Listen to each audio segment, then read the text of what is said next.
한 여섯 동안 평안하셨습니까?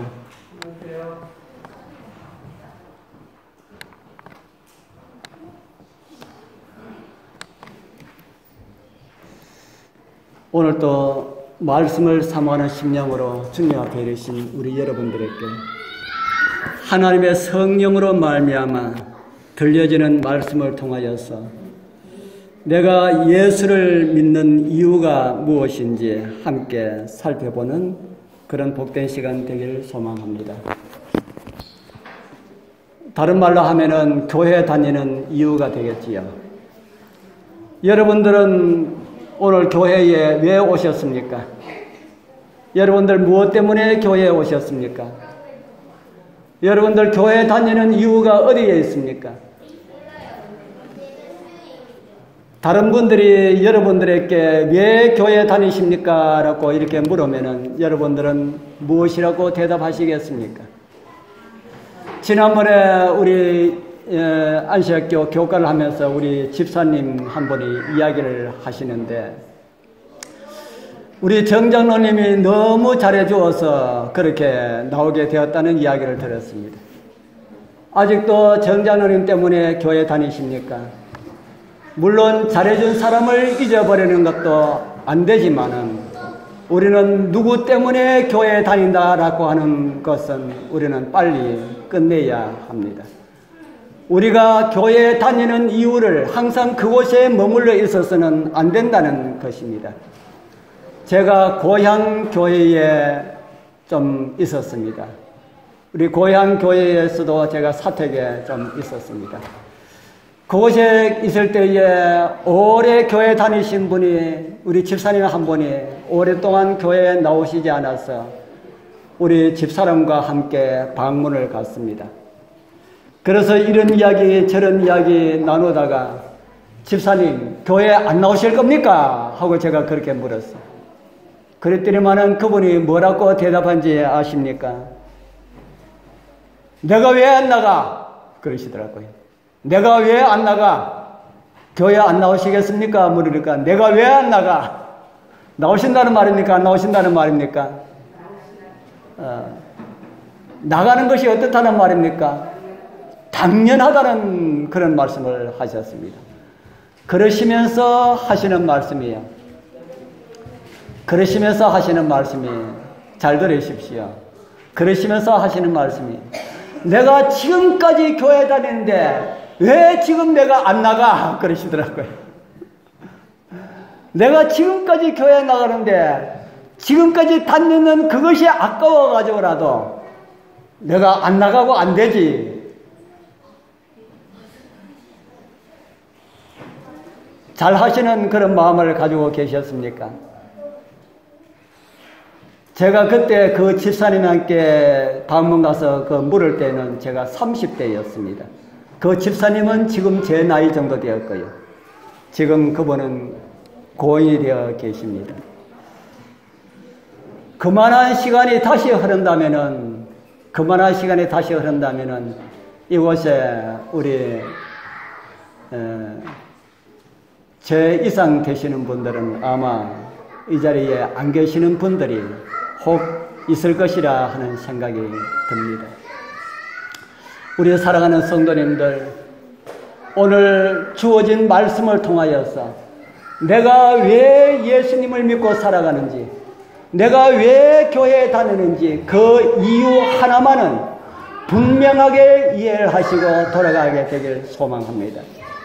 우리 어린 아이들도 우리 어린이들도 왜 교회에 다니는지 그 이유를 오늘 좀 알았으면 좋겠습니다.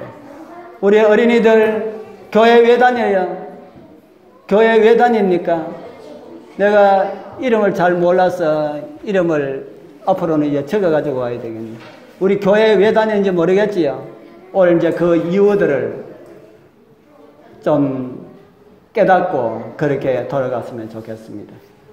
우리가 왜 교회를 다녀야 하고 하나님을 믿어야 하는가? 제가 그 많은 이유들이 있지만 오늘은 한 가지 이유만 제가 말씀을 드리겠습니다. 무엇이 때문에요? 무엇이 때문에? 죄인이기 때문에. 우리가 예수를 믿어야 하는 이유는 교회를 다녀야 하는 많은 이유가 있지만은 그 가운데 가장 중요한 이유가 내가 죄인이라고 하는 그런 이유 때문이라 하는 생각이 듭니다. 우리 여러분들은 죄인입니까? 의인입니까? 의인입니다. 이 세상의 사람들이 제일 듣기 싫어하는 소리가 무엇인지 아십니까? 많은 것이 있지만은 그 중에 하나가 죄인이다 하는 소리입니다. 그리고 또 하나 듣기 싫어하는 소리가 있는데 그 무슨 소리인가 하면은 회개하라라는 말입니다. 초짜인 전도사님이 전도지를 들고 전도하다가 나무 그늘 밑에 쉬고 있는 할아버지 한 분이 계셔가지고 할아버지한테 전도지를 주면서 할아버지도 회개하시고 예수님 믿고 회개하시고 복 받으십시오 하고 그렇게 말씀드렸더니만은 그 할아버지가 그런 말을 했습니다. 아이 젊은 양반, 그 좀 교회 다니는 사람들이 곧잘 회개란 말 하는데 뭐 회개란 말이고? 그래. 왜 날 보고 회개하라 그러나? 내가 뭐 잘못했는데 회개하라고 그러나? 그래 이야기를 합니다. 우리 여러분들도 그런 말을 들을 때에 그런 생각 들지 않습니까? 제가 이곳에서 우리 사랑하는 성도님들이시여 우리 모두 다 회개합시다 이렇게 이야기하면은 아멘 하신 분들도 있으겠지만은 속으로 내가 뭐 죄 지었다고 회개라 그러노 하라고 하는 이런 생각이 날 뿐도 있으리라 하는 생각이 듭니다. 성경이 우리에게 회개하라고 합니까? 성경은 우리에게 회개하라고 말하지 않습니까? 성경도 우리에게 회개하라고 합니다. 성경에는 너희들이 죄인이라고 합니까? 의인이라고 합니까? 죄인이라고 하지요. 마태복음 4장 17절에 예수님께서도 말씀하셨습니다. 이때부터 예수께서 비로소 전파하여 가라사대 뭐 하라고요? 우리 어린 친구들 예수님께서 뭐 하라고요? 회개하라. 회개하라 천국이 가까워왔느니라 하시니라. 예수님께서 제일 처음으로 선포하신 말씀이 예수님께서 공생애에 들어와서 제일 먼저 선포하신 말씀이 회개하라라는 이런 말씀을 선포하셨습니다. 왜 회개하라고 하셨을까요? 왜 회개하라고 하셨을까? 먼저 드린 말씀처럼 우리 다 무엇이기 때문에요? 우리 다 죄인이기 때문에 회개하라고 그렇게 말씀을 하고 있습니다. 이 세상의 사람들 중 얼마나 많은 사람들이 죄인일까요? 이 세상에 사는 사람들 가운데 얼마나 많은 사람들이 죄인일까? 로마서 3장 10절에 보니까 기록된 바 의인은 없나니 의인이 몇 명뿐이라 그럽니까? 우리 어린 친구들 의인이 몇 명뿐이라고요? 의인 하나도 없다. 의인은 한 명도 없다. 그러고 보니 여기 우리 앉아있는 우리 모두가 다 뭐라는 말입니까? 우리 모두가 다 죄인이다. 나는 죄인 아닌 것 같은데. 이런 생각 우리 아이들은 좀 가질 수 있을런지 몰라요. 어른들은 우리 고개를 끄덕끄덕 하시는데, 인정한다는 그런 의미로 고개를 끄덕끄덕 한다는데, 아이들은 죄인이 뭔지 모르기 때문에 모르겠다라고 하는 이런 표정을 짓는 아이들도 있습니다.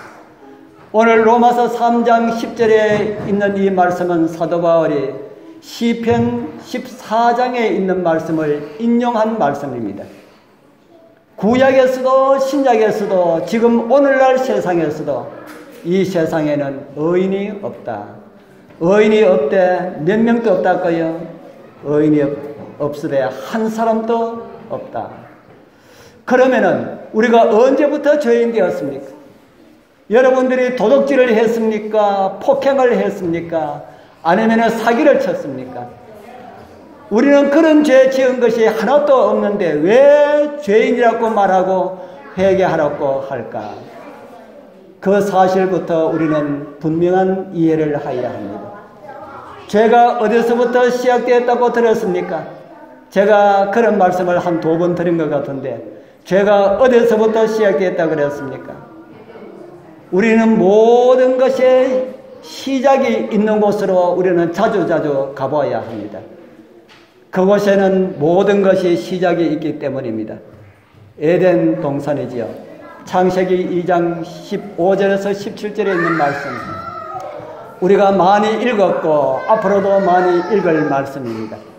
우리 2장 15절에서 17절에 있는 말씀을 우리 같이 한번 읽어보겠습니다. 여호와 하나님이, 우리 어린이들도 우리 목소리 같이 해서 여호와 하나님이 시작. 여호와 하나님이 그 사람을 이끌어 에덴 동산에 두사 그것을 다스리며 지키게 하시고, 여호와 하나님이 그 사람에게 명하여 가라사대 동산 각종 나무의 실과는 내가 임의로 먹되 선악을 알게 하는 나무의 실과는 먹지 말라. 내가 먹는 날에는 정령 말이라, 정령 죽으리라. 이 말씀이 어떤 말씀인지 우리 여러분들 이해하시리라 생각이 듭니다. 에덴 동산에 과일나무 몇 그루를 심으셨을까요? 우리 하나님께서 에덴 동산에 과일나무 몇 그루를 만드셨을까요? 2개를 만들었을까요? 과일나무 3나무를 만들었을까요? 아니면 한 10개 정도 만들었을까? 몇 개 만들었을까요? 예? 많이 만드셨다. 그 많이 가운데 한 100그루 정도 될까요? 제가 생각하기로는 사람이 헤아릴 수 없을 정도로 수많은 과일나무들을 만드셨다고 생각됩니다. 여러분들이 과일나무 아는 종류 몇 종류가 됩니까? 과일나무, 사과나무, 감나무, 배나무, 포도나무 이렇게 꼽으면 몇 개나 될까요? 우리 여러분들은 아마 100개도 아마 꼽지 못할 겁니다. 그런데 이 세상에는 우리가 알지 못하는 수많은 과일나무들이 있습니다. 우리나라에 없는 수많은 과일들이 또 외국에 있고요. 외국에 없는 과일나무가 우리나라에 있고, 아마 그 많은 그 과일나무들이 에덴 동산에는 다 있었다 하는 겁니다. 그런데 하나님께서 그 수많은 과일나무 중에 몇 개를 먹지 말라 하셨습니까? 몇 개를 먹지 말라 하셨어요? 예, 수많은 과일나무 중에 몇 나무의 과일나무를 건드리지 말라 하셨습니까? 10개? 1개. 어려운 겁니까? 쉬운 겁니까? 하나님께서 욕심이 많으신 분 같습니까? 안 그러신 분 같습니까? 수많은 과일나무를 만드시고 이거 다 너희들에게 줄 테니까 너희들 마음대로 먹어라. 그러나 선악을 알게 하는 나무의 실과는 너희들이 먹지 말라. 이거 먹으면은 너희들이 죽는다. 아이고 하나님, 무엇 때문에 그 나무에 독을 넣어가지고 독 넣은 것이 아니지요. 독 넣은 것이 사람들이 자원해서 하나님을 섬기든지 사단을 섬기든지 그건 너희들 마음대로 해라 하는 겁니다. 그런데 하나님께서 먹지 말라 하는 나무가 어디 잘 들어옵니까? 어디 잘 들어와요? 수많은 과일나무가 있는데 그거 쳐다볼 필요가 없는데 우리 여러분들 같으면은 그런 생각이 들지요. 아이고 우리 아담과 하와가 그 수많은 과일나무 있는데 그거 뭐 하려고 먹지 말라 하고 하는 그 나무를 쳐다보았을꼬. 저나 여러분이나 다 똑같다 하는 겁니다. 하나님께서 먹으라 하는 것보다, 먹으라고 하는 수많은 과일나무보다 먹지 말라고 하는 나무에 관심이 가더라 하는 겁니다. 하나님께서 우리에게 하라고 하시는 그 수많은 말씀들 있는데 그거는 우리가 열심히 하려고 하지 아니하고 꼭 하지 말라고 한 그것에 우리도 관심을 가지고 있고 우리 자신도 모르게 그걸 자꾸 하려고 하는 그런 것이 있다 하는 겁니다. 그런데 우리 하나님께서 하신 말씀, 그것을 먹는 날에는 어떻게 되리라 하십니까? 그것을 먹는 날에는 정령 죽으리라. 그렇게 말씀하셨습니다. 저는 이 표현을 몇 번 말씀드렸지요. 전기 코드와 관련해서 설명하기를 좋아합니다. 하나님께서 사람을 지으실 때에 코에 무엇을 불어넣으셨다고 하셨습니까? 코에 무엇을 불어넣으셨다까요? 여호와 하나님이 흙으로 사람을 지으시고 생기를 그 코에 불어넣으시니 사람이 생명이 됩니다. 이곳에 생기가 무엇일까요? 생기가 무엇일까? 제가 인터넷 그 선교에 그 질문을 하면서 이곳에 나오는 생기가 무엇일까요? 질문을 올렸더니만은 다른 교회 사람들이 그것은 바로 영혼입니다. 그렇게 이야기해요. 영혼입니다. 수많은 개신교회에서 이곳에 사람에게 불어넣으신 것이 영혼이라고 그렇게 말합니다. 영혼은 사람과 똑같이 생긴 것으로서 몸이 없으면서 사람처럼 생각하고 느끼고 손과 발이 있는 어떤 보이지 않는 살아있는 그런 물질이라 그렇게 말합니다. 그래서 제가 그게 성경에 어디 있습니까? 그렇게 하니까 누가복음 16장의 부자와 나사로의 이야기 너는 못 봤느냐? 그렇게 이야기해요. 아, 그곳에 있는 것이 영혼입니까? 하니까 그렇다는 거예요. 그래서 내가 바로 보셨네요. 영혼입니다. 그런데 성경이 말하는 영혼은 사람과 분리된 어떤 물질을 가리키는 것이 아니라 성경이 말하는 영혼은 사람 자체를 가리키는 것으로 제가 보았는데 제가 틀리게 보았습니까? 하니까 그 사람이 하는 말에 모르겠다 하고 대답을 끊었어요. 우리 사랑하는 성도님들이시여, 오늘날 수많은 사람들이 사람 몸과 분리되는 그런 어떤 물질이 있다고 그렇게 생각합니다. 그래서 사람이 죽으면은 그 영혼이 몸에서 빠져나와서 천국도 가고, 천국이라 하지 아니하지요, 천당도 가고 지옥도 간다고 그렇게 말합니다. 정말 그럴까요? 사람 몸에 불어넣은 것이 그 생기가 영혼일까? 성경은 그것이 영혼이 아닌 하나님의 기운이라고 말합니다. 그것은 영혼이 아니라 하나님께서 우리에게 주신 하나님의 기운이다 하는 겁니다. 그거는 우리 것이 아닙니다. 생기는 우리 것이 아니다 하는 겁니다. 생기는 하나님께 속해 있는 하나님의 능력입니다. 하나님의 에너지입니다. 제가 그래서 이런 오해를 풀기 위하여서 많은 사람들에게 성경 이야기를 할 때마다 전기 용품을 가지고 이야기를 많이 하고 있습니다. 제가 여기 선풍기를 많이 올려놨습니다. 제가 하기 전에 선풍기 올려놔놓고 선풍기 꼽아놔놓고 제가 이렇게 하려고 생각했었는데 제가 깜빡 잊어버렸습니다. 하나님께서 아담을 지으시고 불어넣으신 생기는 전기와 같은 것이다. 여기 선풍기가 하나 있는데 이 선풍기 이대로 두면은 돌아가지 않지만은 전기 코드를 꼽으면은 어떻게 합니까?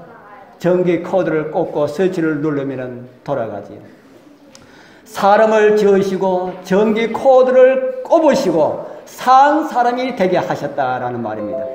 생기를 불어넣었다라는 말이 사람을 만드시고 전기 코드를 하나님께 연결해서 꼽았다라는 그런 말씀하고 같다 하는 말입니다. 그런데 전기 코드를 뽑으면 어떻게 됩니까? 전기 코드를 뽑으면 하나님께서 아담에게 말씀하신 것이 선악을 알게 하는 나무의 실과를 먹으면 너희들 스스로 전기 코드를 뽑는 것과 같은 원리가 된다. 그렇게 말씀을 하셨습니다. 선풍기를 만들어서 전기 코드에 꼽아두고 스위치를 누르면 날개가 돌아갑니다.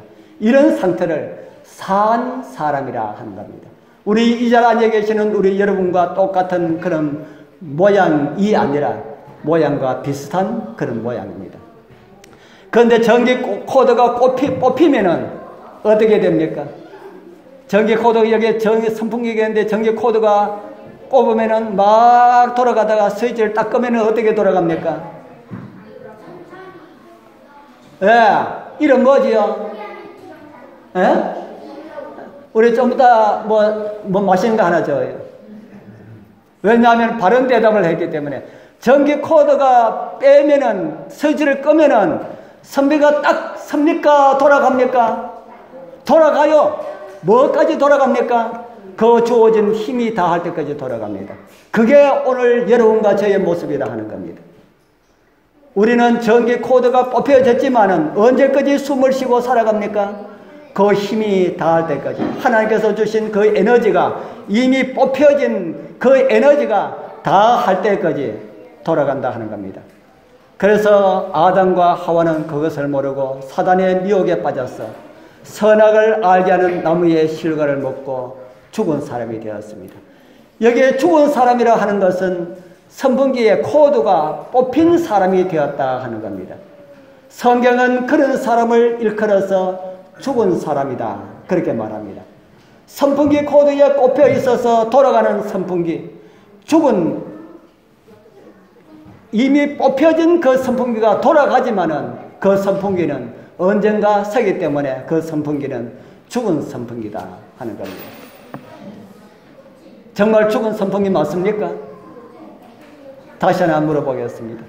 이 전기 코드에 선풍기가 여기에 죽어 있는데 죽은 코드에 선풍기를 10대를 갖다가 꼽아 놓으면은 10대를 갖다 연결해 놓으면은 그 10대가 다 죽은 선풍기입니까? 살아있는 선풍기입니까? 죽은 전기 코드에 10대를 꼽아 놓으면 선풍기 돌아갑니까? 안 돌아갑니까? 그 죽은 선풍기입니까? 살아있는 선풍기입니까? 그 죽은 선풍기지. 100대를 꼽아 놓으면 어떻게 되는 겁니까? 100대를 꼽아 놓으면 100대 다 죽은 선풍기다 하는 겁니다. 그처럼 하나님께서 제일 먼저 창조하신 아담이라고 하는 선풍기가 선악을 알게 하는 나무의 실과를 먹음으로 전기 코드에 뽑혀져 죽은 선풍기가 되었다. 그런데 그 죽은 선풍기 그 코드에 연결된 상태에서 수많은 아담의 자손들이 태어났다. 다 어떤 선풍기란 말입니까? 다 죽은 선풍기다라는 말입니다. 죽은 사람이다. 제가 무슨 말씀 드린지 이해가 됩니까? 지금 70억 되는 수많은 사람들이 다 어떤 상태에 있다는 말입니까? 70억 되는 수많은 사람들이 다 어떤 상태에 있다는 말입니까? 다 죽은 상태에 있다. 죽은 상태에 있다. 그렇게 성경은 말합니다. 바로 그 내용을 로마서 3장 10절에 기록된 바 의인은 없나니 하나도 없다. 살아있는 사람은 없나니 하나도 없다라는 말하고 같은 말이다 하는 겁니다.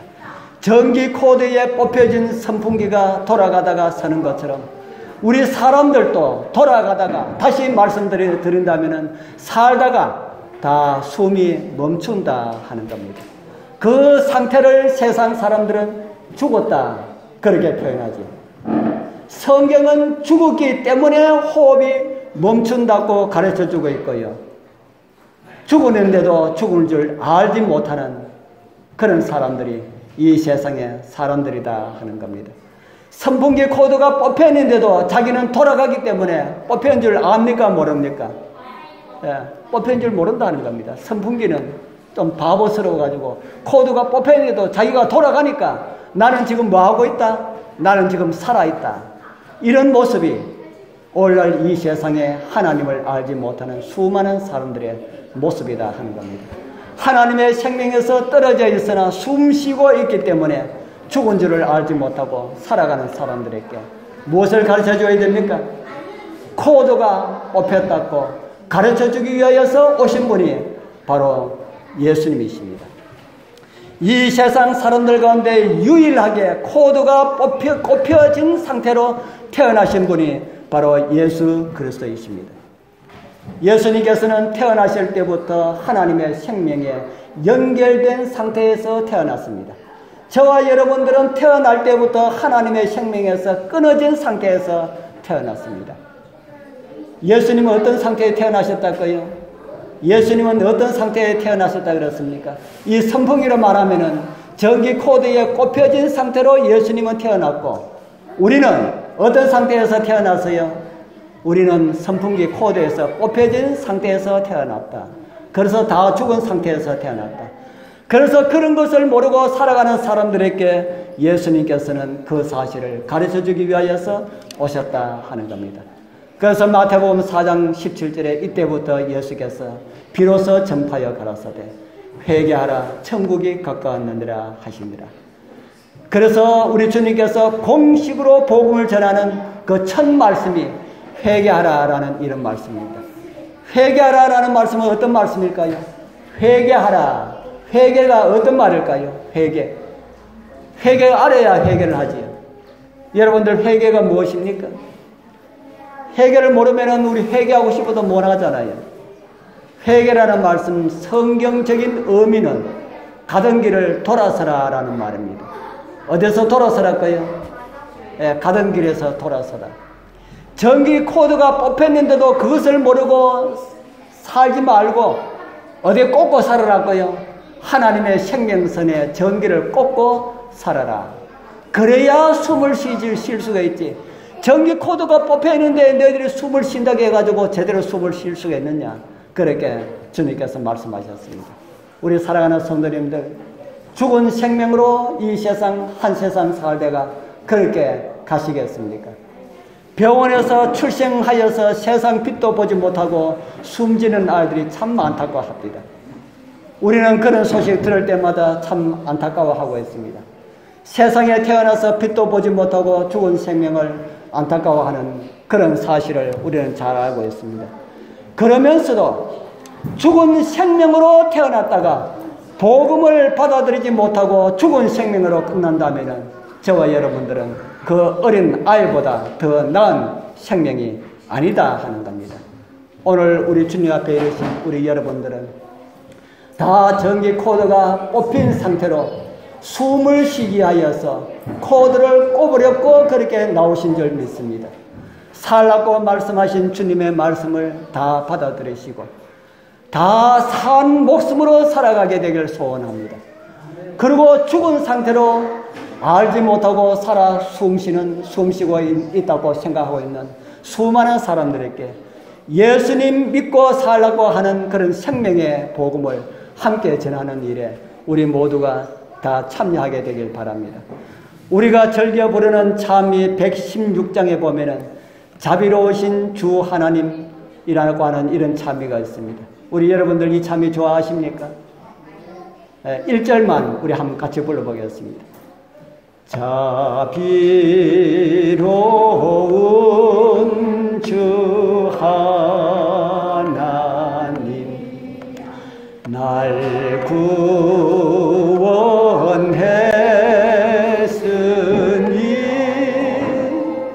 내 잃었던 귀한 생명 이제야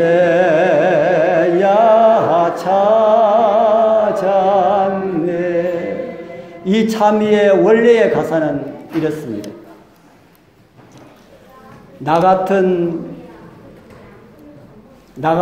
죄인 살리신 주 은혜 놀라워 잃었던 생명 찾았고 광명을 얻었네. 이 찬미의 원래의 이름은 영문으로 Amazing Grace라고 합니다. 또 다른 한 이름은 놀라운 은혜로 알려진 이 찬미는 수많은 그리스도인들에게 영감을 주고 위로를 주는 그런 찬송입니다. 이 찬송과 가사를 작곡한 한 사람은 존 뉴턴이라고 하는 영국 런던에서 성공회 신부였습니다. 이 사람이 태어날 때는 가톨릭 교회의 신자인 아버지와 독실한 기독교의 신자인 어머니에게서 태어났습니다. 모친은 이 아들을 훌륭한 성직자로 키우기 위하여서 그렇게 노력했지만은 이 아이가 6살 되었을 때에 모친은 결핵으로 사망을 합니다.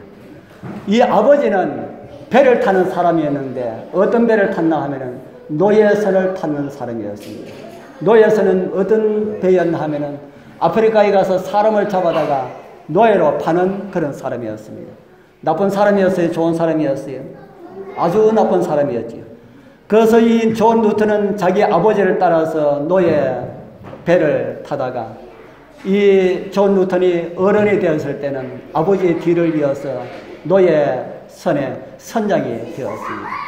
그 당시 노예는요, 오늘날 소나 돼지보다 더 못한 취급을 받았습니다. 소나 돼지는 죽어버리면은 어디 가서 구할 수가 없는데 사람은 죽으면은 이 노예들은 죽으면은 또 어떻게 하면 됩니까? 또 가서 잡아오면 되니까요.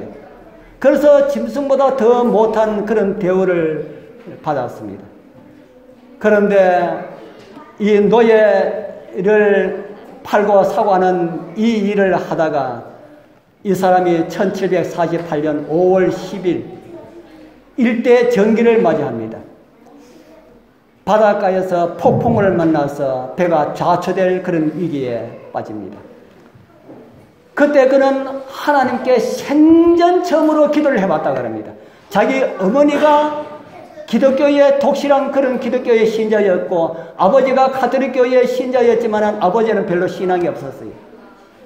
그래서 배가 풍랑에 이렇게 빠질 그런 위기에 있을 때에 그가 무릎을 꿇고 살아계신 하나님이시여, 우리 어머니가 믿는 하나님이시여, 이 가운데서 나를 구원해 주면은 저는 하나님을, 정말 하나님을 독실하게 진실하게 믿겠습니다.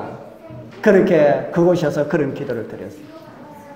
너무나 간절한 그런 기도를 하나님께서 응답해 주시어서 침몰의 위기에서 배는 기적적으로 폭풍을 벗어나고 살았습니다.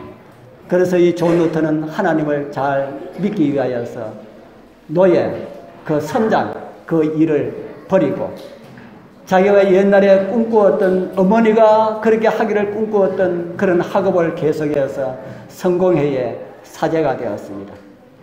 그리고 1772년에 어메이징 그레이스라고 하는 놀라운 이런 간증의 시를 쓰게 되었습니다. 이 곡은 흑인 노예 무역에 관여한 것을 깊이 후회하는 그런 것과 상관없이 하나님께서 나에게 주시는 그런 자비, 새로운 삶을 살아가게 하시는 하나님께 대한 그런 마음을 그것에 담고 있습니다. 그래서 그런 참여를 썼는데 그 2절과 3절은 이런 기록을 우리에게 보여주고 있습니다. 큰 죄악에서 건지신 주 은혜 고마워. 나처럼 믿은 그 시간 귀하고 귀하다. 이제껏 내가 산 것도 주님의 은혜라. 또 나를 장차 영원한 본향에 인도해 주시리. 거기서 영원히 주님의 은혜로 해처럼 밝게 살면서 주 찬양하리라. 가사가 완전히 다르지요. 제가 이 가사로 한번 불러보겠습니다. 나 같은 죄인 살리신 주 은혜 놀라워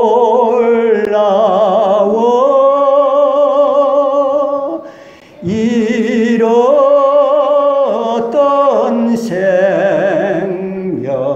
찾았고 광명을 얻었네. 우리 사랑하는 성도님들, 우리 여러분들도 존 루턴과 같은 이런 경험들이 있으신 분들이 많이 있을 것이라는 생각이 듭니다.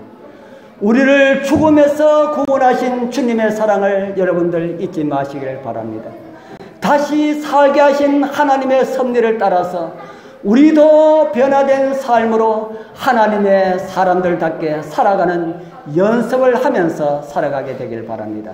그러면은 인생의 가장 행복한 것이 어떤 것인지 깨닫게 될 것입니다. 우리 모두 주어진 새로운 생명 안에서 더 큰 믿음 바라보면서 주신 영생 감사하면서 살아가게 되길 축복합니다. 기도드리겠습니다. 하늘에 계시는 거룩하신 우리 아버지 하나님 감사합니다. 우리의 모습도 우리는 모르고 살았는데 우리 모두는 죽은 사람들로서 죽은 아담으로부터 태어난 죽은 존재라는 것을 알게 되었습니다.